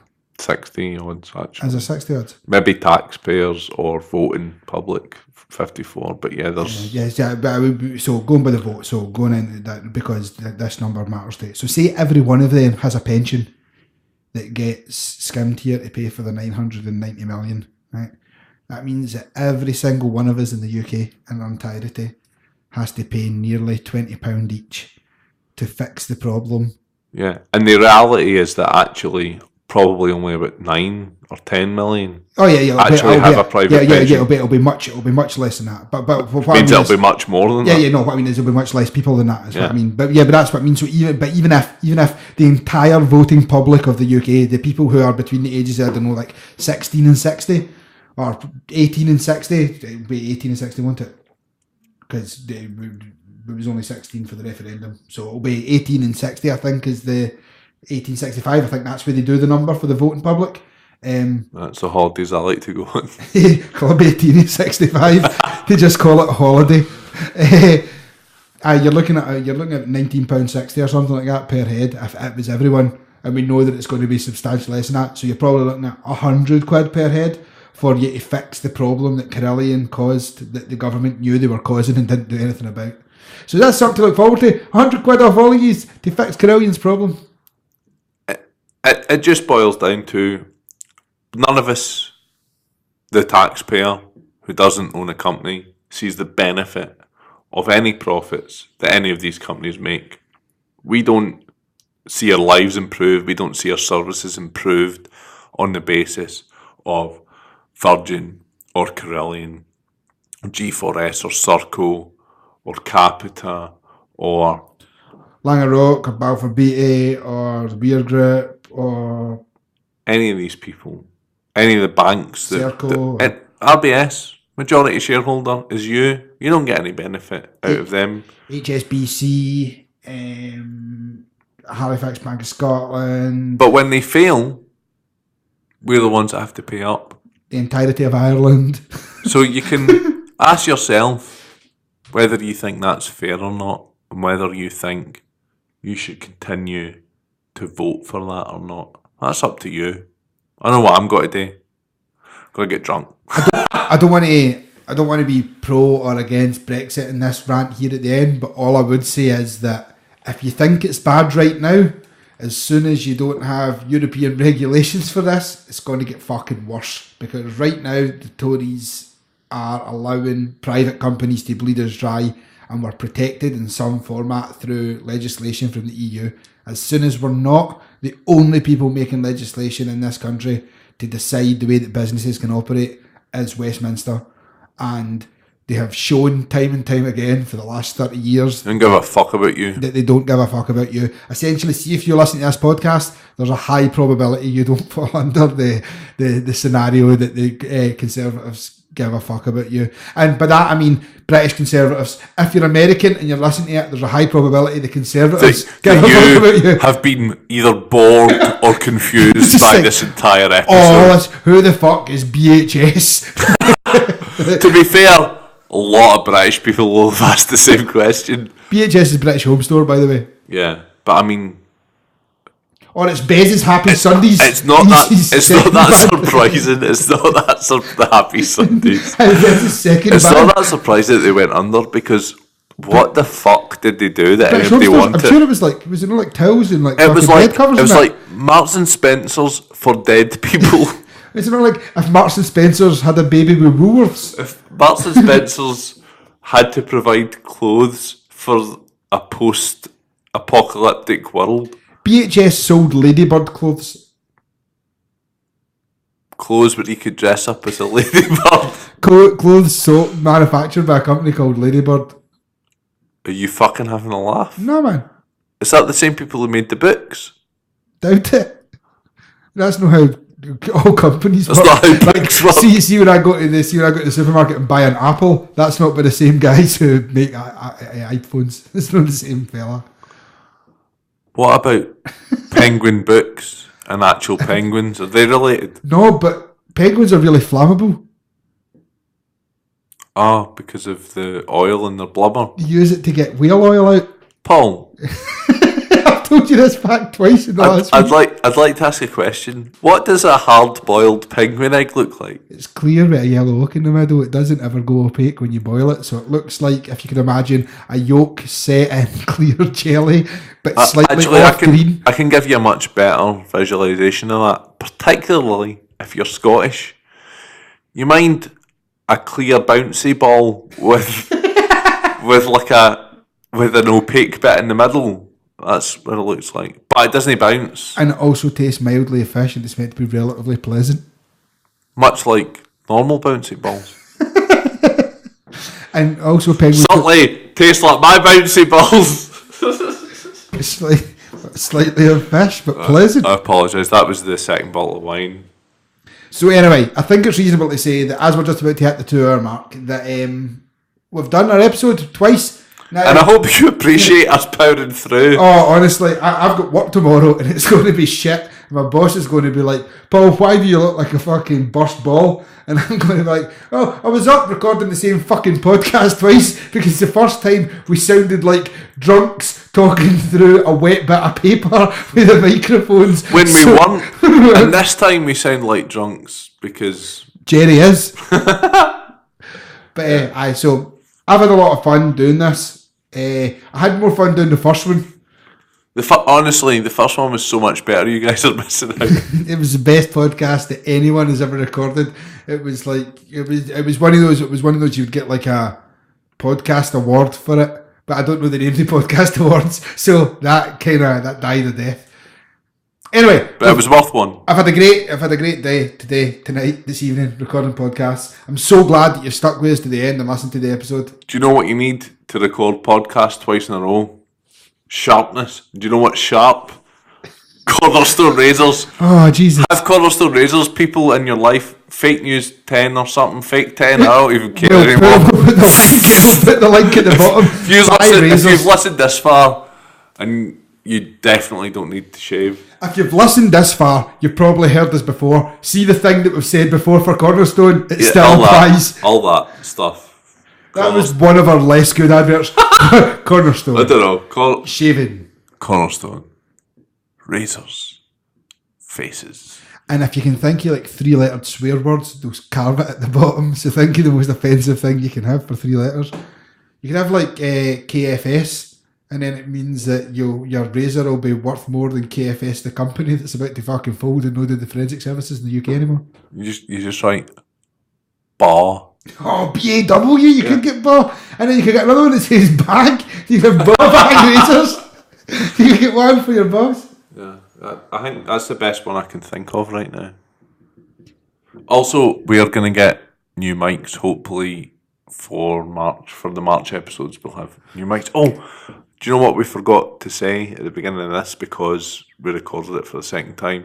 We are planning to record 2 episodes a month for 2018. So the first episode will be our typical kind of deep dive. This episode only the last time we recorded it, and not so much this time. I feel we maybe rushed through it a wee bit and got a bit muddy. Like looking at the big stuff, the details of a particular subject. The second episode of the month will be us looking at news stories that have interested us and having a bit of crack and talking away and bit of patter and whatever. Hopefully it will be amusing. The stuff that's happened recently, you've got stuff in South Africa, you've got stuff with Trump and all the madness. The Republican memo. Right now you've got fucking literally the entirety of Philadelphia battering fuck out of the entirety of Philadelphia after the back of them winning the Super Bowl, which is the exact opposite of how anyone else operates when they win something. Generally speaking, you don't win and then trash your own city. That's what you try and avoid. Unless you're for Glasgow. No. When Celtic or Rangers win, they generally don't destroy the entire fucking city, riot and the other ones do. Aye, but the losers are allowed to do that. That's a different scenario. What I'm saying is, okay. Sorry, I misunderstood. As a winner, you don't go home and trash your own city. That's mental. But yeah, we'll talk about all of that, and no doubt the whole world will go to shit between now and then as well. So I trash this city. Oh, North Korea are going to do a march. Trash this city after Super Bowl. Stop singing. North Korea are going to do a march to show military power at the start of the Winter Olympics. Cool. Just because, in case you've forgotten. That'd be a good time to bomb them. Oh, no, because it's in South Korea. I know. What it would be is like, see if you showed the up. lobby down there marching. No, you show up with all your military, and you're just like, we're going to do a march, and the march might look a lot like a military coup, where we're going to just take over the entire country. We might all have machine guns. No, they will have, because it's a military show. Like, so they're all going to be armed and like tanks. They'd have to have blanks. Who's going to make them? They're not going to have tanks. Just watch. Wait, this is like the best plan that North Korea. Are they here first, people? This is like the best plan North Korea's. North Korea are going to march tanks to South Korea for the Winter Olympics. Like, we're mates now. We're going to join each other in the. We're going to join each other in the Winter Olympics. And that hashtag exclusive T8FN Choose Fuck News. Yeah, from another fake newscast. Mostly Paul. And with that, I'm going to say peace out. Yeah, thanks guys. Bye bye.